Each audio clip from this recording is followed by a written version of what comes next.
اس video میں ہم سیکھیں گے کچھ نئی وکیبلری. تو ہم سیکھیں گے ورڈز، میننگز اینڈ سینٹنسز، یعنی الفاظ، معنی اور جملوں کی مدد سے کچھ نئے الفاظ کی پہچان سیکھیں گے. تو چلیے مل کر پڑھنا شروع کرتے ہیں. پہلا لفظ کرب. کرب، اس میں لیٹر آر جو ہے یہ سائلنٹ ہے. Curb meaning to control something. To control something یعنی کسی بھی چیز کو روکنا. جملے میں استعمال دیکھتے ہیں. The government should take steps to curb inflation.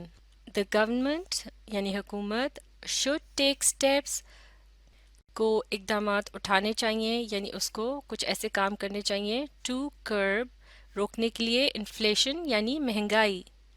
The government should take steps to curb inflation یعنی مہنگائی کو روکنے کے لیے حکومت کو کچھ اقدام کرنے چاہیے، یعنی ایسے کام جن سے مہنگائی کو روکا جا سکے. اگلا لفظ confess. To admit. To admit یعنی اعتراف کرنا یا قبول کرنا. مثال کے طور پر اگر کوئی غلطی ہو گئی ہو تو اسے مان لینا. جملے کی مدد سے سمجھتے ہیں. The prisoner confessed his crime in the court. The prisoner confessed یعنی قیدی نے قبول کر لیا his crime اپنے جرم کو in the court یعنی عدالت میں. The prisoner confessed his crime in the court یعنی قیدی نے عدالت میں اپنے جرم کو قبول کر لیا، یعنی جو بھی جرم اس نے کیا تھا اس نے اس کو مان لیا. اگلا لفظ insurmountable. Insurmountable meaning a problem too great to be overcome. Problem یعنی کوئی بھی ایسی مشکل ٹو گریٹ جو کہ بہت ہی زیادہ ہو، ٹو بی اوور کم اس پر قابو پانے کے لیے، یعنی کوئی بہت بڑی مشکل کہ جس پر قابو پانا مشکل ہو تو اسے انسرماؤنٹیبل کہتے ہیں. جملہ دیکھتے ہیں. The leader of the new party won with an insurmountable lead. The leader یعنی قائد of the new party نئی پارٹی کا won جیتا with ساتھ an insurmountable lead. lead کہتے ہیں برتری کو یعنی آگے نکلنے کو، اور an insurmountable سے یہاں مراد ہوگی یعنی اتنی بڑی کامیابی یا جیت کے جس سے آگے نہ نکلا جا سکے، یعنی اس کو اوور کم کرنا یا اس سے آگے نکلنا ممکن نہ ہو. The leader of the new party won with an insurmountable lead یعنی نئی پارٹی کا لیڈر بہت بڑی برتری کے ساتھ جیتا، یعنی اس کو ہرانا مشکل تھا. یقیناً اس کا یہ مطلب ہے کہ اس لیڈر کو ملنے والے جو ووٹ تھے وہ تعداد میں اس قدر زیادہ تھے کہ اس کے مقابلے پر جو بھی کوئی دوسرا شخص ہوا ہوگا وہ اتنے ووٹ حاصل نہیں کر سکتا تھا. انسرماؤنٹیبل کے لیے اردو میں ناقابل تسخیر کے الفاظ بھی استعمال کیے جاتے ہیں، اور اس کا مطلب یہی ہوتا ہے کہ جسے ہرایا نہ جا سکے. اگلا لفظ inculcate. Inculcate meaning to fix beliefs or ideas in someone's mind.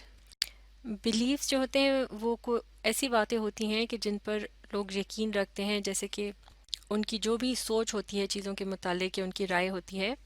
تو جب کسی کے ذہن میں کسی بات کو، کسی رائے کو بٹھانے کی کوشش کی جاتی ہے یا مختلف خیالات کو ان کے ذہن میں جسے کہتے ہیں ذہن نشین کروانے کی کوشش کی جاتی ہے، تو اسے انکلکیٹ کرنا کہتے ہیں، یعنی کسی کے ذہن میں کسی بات کو، کسی خیال کو بٹھانا، یعنی اتنے اچھے طریقے سے وہ بات ان کو بتانا کہ وہ اس بات کو یاد رکھ سکیں اور اس پر عمل بھی. جملہ دیکھتے ہیں. The captain often gave lectures to inculcate a team spirit into the players. The captain کپتان often اکثر gave lectures دیا کرتا to inculcate ذہن نشین کرانے کے لیے a team spirit یعنی کھلاڑیوں میں جو ایک جذبہ ہوتا ہے اپنی ٹیم کا ساتھ دینے کا اور ایک دوسرے کی مدد کرنے کا، اسے ٹیم اسپرٹ کہتے ہیں. into the players کھلاڑیوں میں. The captain often gave lectures to inculcate a team spirit into the players. یعنی مل جل کر کھیلنے کے جذبے کو کھلاڑیوں کے ذہن میں بٹھانے کے لیے کپتان اکثر لیکچر دیا کرتا یا لیکچرز دیتا، یعنی انہیں سمجھاتا بجھاتا رہتا تاکہ وہ مل جل کر کھیلیں۔ اگلا لفظ humanitarian. Humanitarian meaning related to improving people's lives. یعنی related to کوئی بھی ایسی بات جس کا تعلق ہو to improving people's lives، یعنی لوگوں کی زندگیوں کو بہتر بنانے کے لیے، یعنی انسانی ہمدردی کے تحت جو کام کیے جاتے ہیں یا جنہیں فلاحی کام بھی کہہ سکتے ہیں یا انسان دوست سرگرمیاں یا کام جو ہوتے ہیں انہیں ہیومینیٹیرین کہا جاتا ہے۔ جملے کی مدد سے سمجھتے ہیں۔ United Nations is sending humanitarian aid to people in war zone.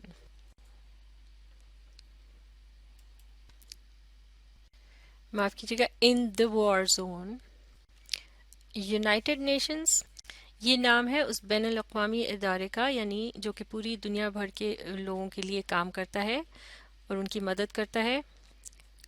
آگے پڑھتے ہیں۔ is sending بھیج رہا ہے، humanitarian aid یعنی انسانی ہمدردی کے تحت دی جانے والی امداد to people لوگوں کو in the war zone یعنی جنگ زدہ علاقے میں۔ United Nations is sending humanitarian aid to people in the war zone یعنی United Nations جنگ زدہ علاقے میں انسانی ہمدردی کے تحت بھیجے جانے والی امداد لوگوں کو پہنچا رہا ہے۔ اس قسم کی جو امداد ہے اسے ہیومینیٹیرین ایڈ اس لیے بھی کہا جاتا ہے کہ یہ انہیں مفت میں دی جاتی ہے، یعنی ان سے اس کا کوئی پیسہ وغیرہ ان لوگوں سے نہیں لیا جاتا، یعنی محض انسانوں کی مدد کے لیے ان کی ہمدردی کے جذبے میں یہ کام کیا جاتا ہے۔ اگلا لفظ applause. Applause meaning the sound of people clapping their hands. The sound یعنی آواز of people clapping their hands یعنی لوگ جب تالیاں بجا رہے ہوتے ہیں اپنے ہاتھوں سے تو اس آواز کو اپلوز کہتے ہیں۔ اسے اردو میں تالیوں کی گونج بھی کہا جا سکتا ہے اور اس کا مطلب بھی یہی ہے کہ تالیوں کی آواز۔ جملہ دیکھتے ہیں۔ His speech ended with a loud applause. His speech اس کی تقریر ended ختم ہوئی with a loud applause تالیوں کی گونج کے ساتھ یا تالیوں کی اونچی آواز کے ساتھ۔ His speech ended with a loud applause یعنی اس کی تقریر تالیوں کی اونچی آواز کے ساتھ ختم ہوئی۔ اگلا لفظ counsel. Counsel meaning to give guidance to someone یعنی کسی کو ہدایت دینا یا ان کی رہنمائی کرنا۔ جملے کی مدد سے سمجھتے ہیں۔ His father counseled him about which subjects to choose for matric. His father counseled him اس کے والد نے اس کی رہنمائی کی about بارے میں which subjects to choose یعنی وہ کون سے مضامین لے for matric میٹرک کے لیے۔ His father counseled him about which subjects to choose for matric.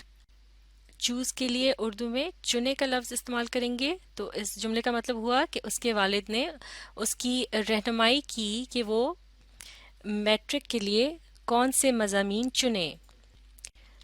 اگلا لفظ to no avail meaning of no use or without any effect. to no avail سے مراد ہے of no use یعنی جس کا کوئی کام نہ ہو یعنی وہ کسی کام کا نہ ہو، اور یا پھر without any effect جس کا کوئی اثر نہ ہو یعنی بیکار۔ جملے کی مدد سے سمجھتے ہیں۔ The students asked their teacher for a free period but to no avail. The students یعنی طالب علم asked پوچھا their teacher اپنی ٹیچر سے for a free period یعنی فری پیریڈ کے لیے، یعنی اس میں انہیں پڑھایا نہ جائے، جسے خالی پیریڈ بھی کہتے ہیں. بٹ لیکن ٹو نو اویل، بیکار یعنی کوئی فائدہ نہ ہوا، یعنی انہیں اس کی اجازت نہ ملی. The students asked their teacher for a free period but to no avail. یعنی طالب علموں نے اپنے ٹیچر سے ایک فری پیریڈ کے لیے پوچھا لیکن بیکار یعنی اس کا کوئی فائدہ نہ ہوا، انہیں اجازت نہ ملی. اگلا لفظ resounding. Resounding meaning very great or a loud echoing sound. Very great یعنی بہت بڑی، اور یا پھر لاؤڈ بہت ہی اونچی، ایکوئنگ ساؤنڈ یعنی ایسی آواز جو کہ بازگشت کرتی ہو، یعنی بار بار وہ آواز سنائی دے. جملے کی مدد سے سمجھتے ہیں. The new plan met a resounding success. لفظ resounding کا جو پہلا معنی ہے یعنی ویری گریٹ یا بہت زیادہ، اس کے متعلق یہ جملہ ہے. The new plan met a resounding success یعنی نئے منصوبے کو بہت زیادہ کامیابی ملی. The new plan met a resounding success. نئے منصوبے کو بہت زیادہ یا بہت بڑی کامیابی ملی. اب resounding کا جو دوسرا مطلب ہے یعنی ایک بہت ہی اونچی آواز جو کہ بار بار سنائی دے، جسے ایکو ہونا کہتے ہیں. اس سے متعلق جملہ دیکھتے ہیں. A scream resounded through the haunted house. Scream یعنی چیخ کی آواز، resounded گونجی یا اس کی بازگشت سنائی دی، یعنی بار بار جس طرح وہ آواز سنائی دے رہی تھی. through the درمیان میں سے haunted house یعنی ایک آسیب زدہ گھر. a scream resounded through the haunted house یعنی ایک چیخی آواز آسیب زدہ گھر میں گونجی. تو یہ تھے چند اور اہم الفاظ. انہیں اچھی طرح سے سیکھنے کے لیے آپ اس ویڈیو کو ری پلے کیجیے اور اس کے ساتھ ساتھ پڑھنے، سمجھنے اور لکھ کر پریکٹس کرنے کی کوشش جاری رکھیے.